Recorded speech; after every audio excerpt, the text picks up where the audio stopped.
I had an idea to start a bank, but the odds were against me. I was confident. I kind of had the good vibes. I thought it'll work out.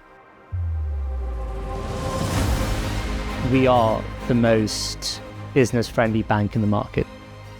Barclays acquisition in Zimbabwe was a milestone that led us to another dimension.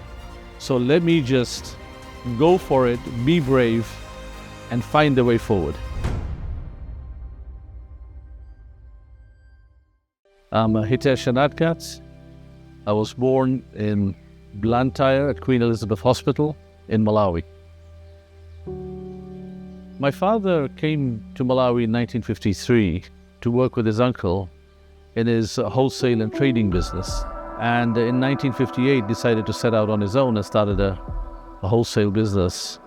And the business was basically about importing goods and selling these goods to local wholesalers and retailers.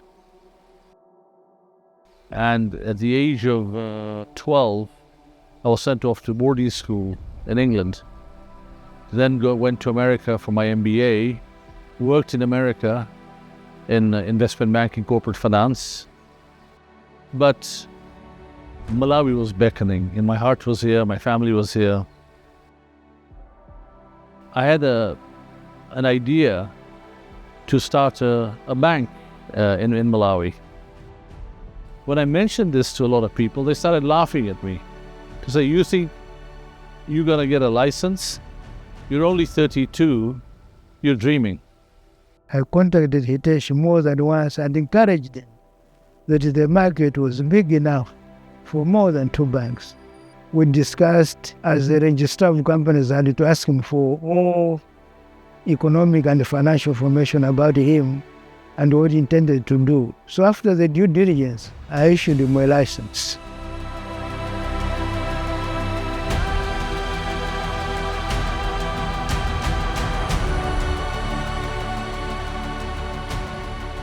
I think my timing was perfect. We were never concerned about the viability of the business because we were profitable from day one. I think it was about 3 years after the bank started, a building came up for sale opposite to where I grew up, where my father's wholesale business was. And the building was known as the Catco building. And I thought, wow, this is ideal. So we decided to make an offer and got the building. And it was a great real estate investment. And now our head office is there. And as a result, today, we control a whole block. I was fortunate to have Hitesh's late father as my guide and mentor. As a well-known businessman in Malawi who had lived and worked in Malawi for many, many years, he knew the entire business community. And I would go out with him daily with account opening forms in my hand, shop to shop, visiting clients, trying to understand their business, and of course, getting them to open accounts. So my first impressions of the bank, I guess, would be not so much as a company. It was sort of an extension of the family in a way. All of the employees initially, I didn't realize were employees. You know, they'd come over for dinner and lunch, and I assumed they were sort of an extended family. And when my mum and my dad talked about the bank, I sort of just associated it with an extension of our family. My name is Agnes Jaza.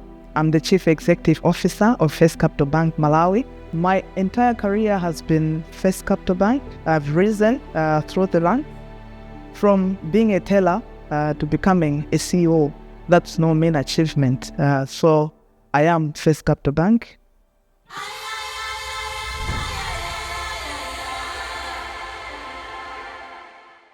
In about 2006, I got a call from a family friend of mine whose father, Mr. J.C. Joshi, had moved from Zimbabwe to Botswana. And he said that they knew people in Botswana who were interested in starting a bank. And would we partner them? So I said, sure. The Botswana people thought, you're a small bank from a small economy of Malawi. How can you possibly compete in Botswana?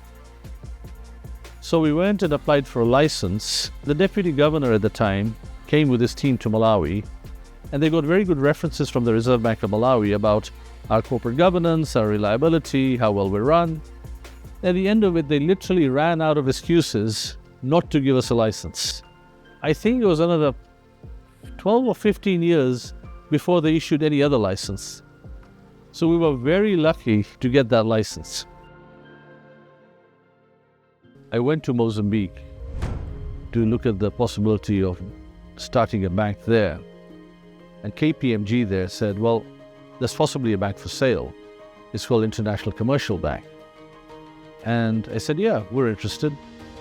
And then I connected with the owners from Malaysia of International Commercial Bank, and I thought we had a deal, but suddenly they pulled out and said it's not for sale anymore.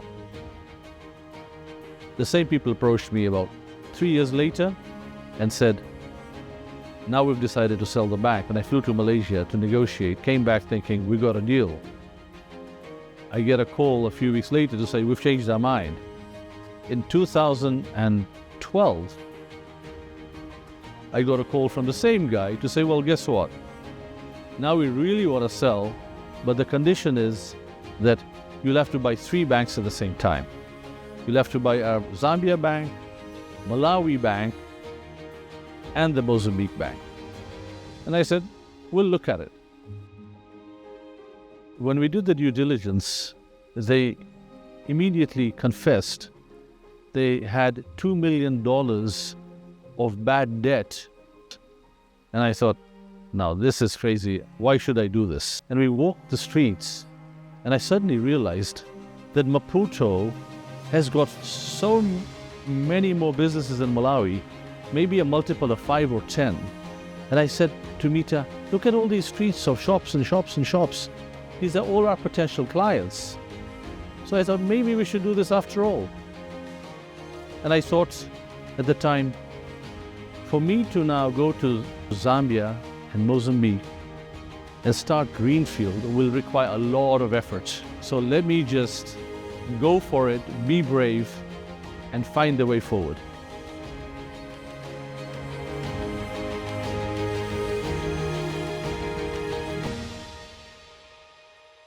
Sometime in mid-2016, my fellow director and friend Sean O'Neill called me and said, Hitesh, would you be interested in buying Barclays Bank in Zimbabwe? And I laughed and said, Sean, you're joking, right? How can we buy Barclays Bank in Zimbabwe? Said, yeah, well, Imara called me and said, it's for sale. Shall I ask for the business plan? I said, sure. Let's get the business plan. Doesn't cost us anything, and we may learn something. So the business plan came, and their net asset value was $70 million. And I said, obviously, this is a non-starter. And I took the business plan and put it in a corner in my office and forgot about it. And months later, I heard, purely by chance, that the bank hadn't been sold. It was obvious that Barclays hadn't found anybody. And I thought, well, maybe I can do a deal here. So at the time, our MD, Dheeraj Dixit, was in London. And I said, Dheeraj, this bank's for sale. Why don't you go to the head office of Barclays in Canary Wharf and meet them, and we'll be on the other side on a conference call. So Dheeraj went there, we arranged a call, Sean and I were on this side, and we started talking to the Barclays officials led by Francesco Cicato. We began discussing the topic, and it was immediately clear that this was not an organization that would be playing games. And that was really important to me because we clearly wanted to proceed with our strategic agenda and make sure that Barclays Bank Zimbabwe was in the right hands. And so the professionalism and, if you like, the strength of the track record that they had up until that point developing franchises in East Africa made sense.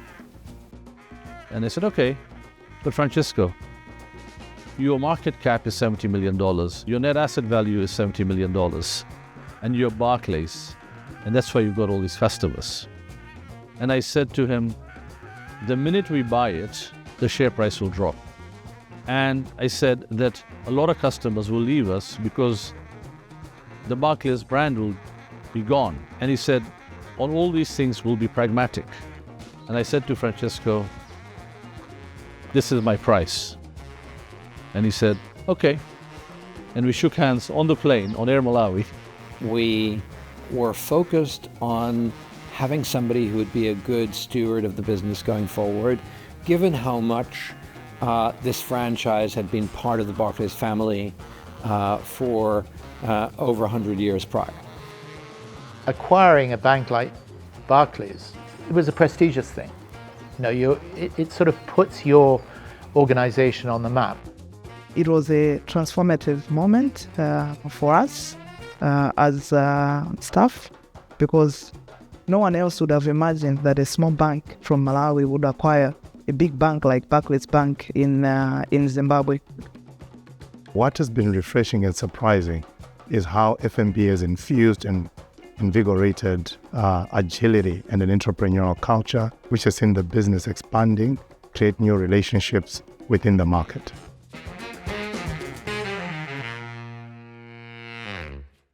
After we bought Barclays, we came to the realization that we were operating with 4 different brands. We had First Merchant Bank in Malawi. Our bank in Botswana was called Capital Bank. In Zambia, we couldn't use Capital Bank, so we called it First Capital Bank. And now we had Barclays. And we wanted to consolidate a brand. And eventually, we settled on First Capital Bank, FCB. So we set up a holding company in Mauritius called FNB Capital Holdings. And then the 5 countries came under the umbrella of Mauritius.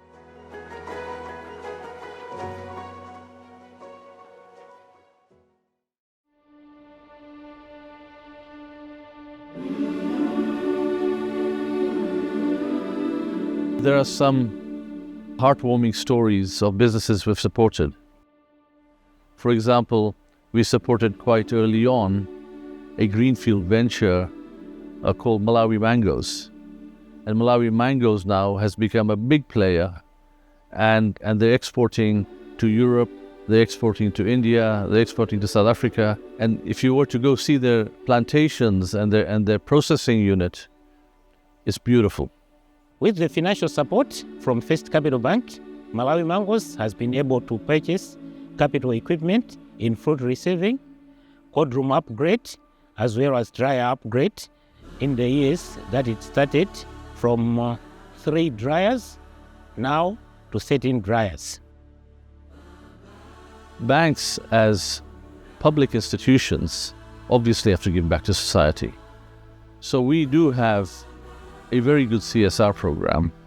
We support students in particular. We give many scholarships. We support infrastructure in schools. We support university students.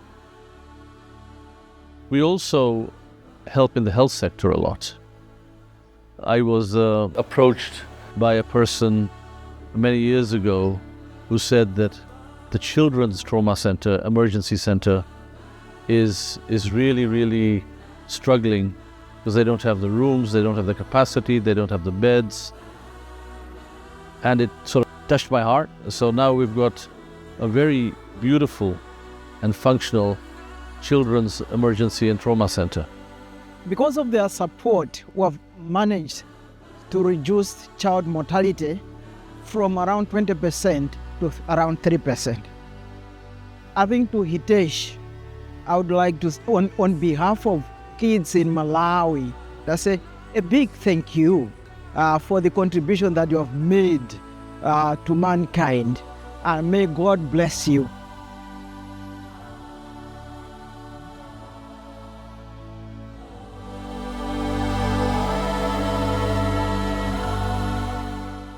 You know, I'm often asked, what's next for the bank? And a lot of people say, well, you've done so well, why are you still working hard? Why you bother?